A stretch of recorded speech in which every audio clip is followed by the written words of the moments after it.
Welcome to RTV crime scene.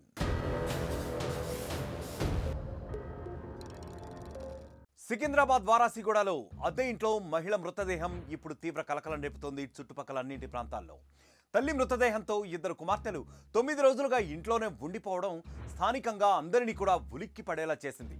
మరి ఆ మహిళ ఎలా చనిపోయింది, తల్లి మృతదేహాన్ని ఇంట్లోనే ఎందుకు పెట్టుకున్నారా ఆ కుమార్తెలు అన్న విషయాలు కుమార్తెలు చెప్పేది వింటే గుండె తరుక్కుపోతోంది.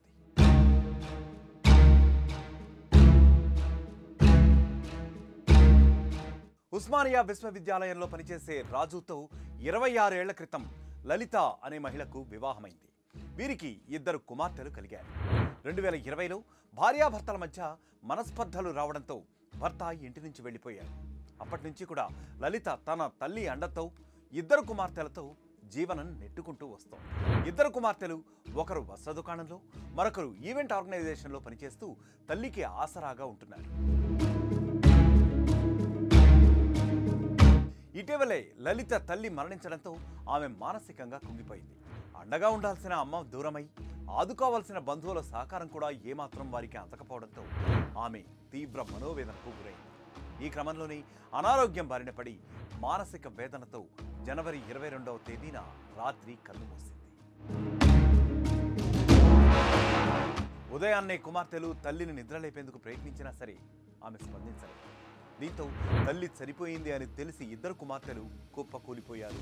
తీవ్రంగా దుఃఖించారు. తల్లి మృతదేహం వద్ద అలానే ఏడుస్తూ ఉండిపోయారు.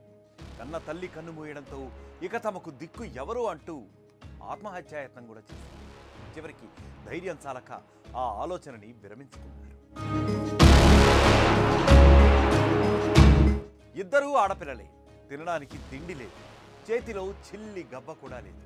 తల్లి దహన సంస్కారాలు ఎలా చేయాలో తెలియక మృతదేహం పక్కనే 9 రోజుల పాటు అలాగే గడిపారు. ఇంటి నుంచి బయటికి కూడా రాలేదు. చివరికి తల్లి మరణించిన విషయం శుక్రవారం చుట్టుపక్కల వారికి చెప్పారు. స్థానికులు పోలీసులకు సమాచారం ఇచ్చారు.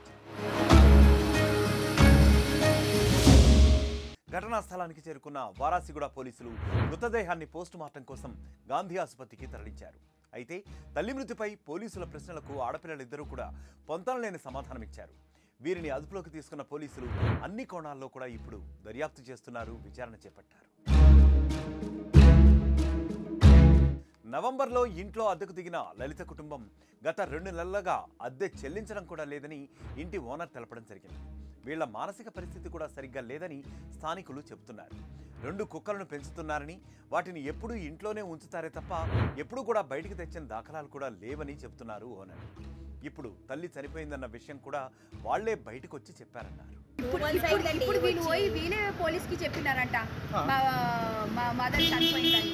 2 కుక్కలు వాళ్ళు డోర్లే తీయరు కుక్కలు వస్తుంటాయి. ఇప్పుడు డాగ్లు ఎందుకు పెంచుకున్నారంటే కైలా బారవ శంకర్ అని నమ్ముతారు. సైకో ఉందండి వాళ్ళ శంకర్ ఆ శంకర్ వాళ్ళు స్పిరిట్ యానిమల్ డాగ్ అని డాగ్ని ఏం తిట్టదు చేయదు, డాగ్ని పెంచుకుంటున్నారు. బట్ డాగ్ని బయటికి తీసుకోవట్లేదు.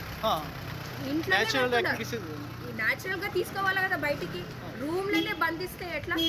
ఇప్పుడు జనవరి సంక్రాంతి రోజు కాల్ చేస్తాను, డిసెంబర్ 30 రోజు పోలీస్ అయినా ముంగట చెప్పింది. ఇక్కడ తొందరగా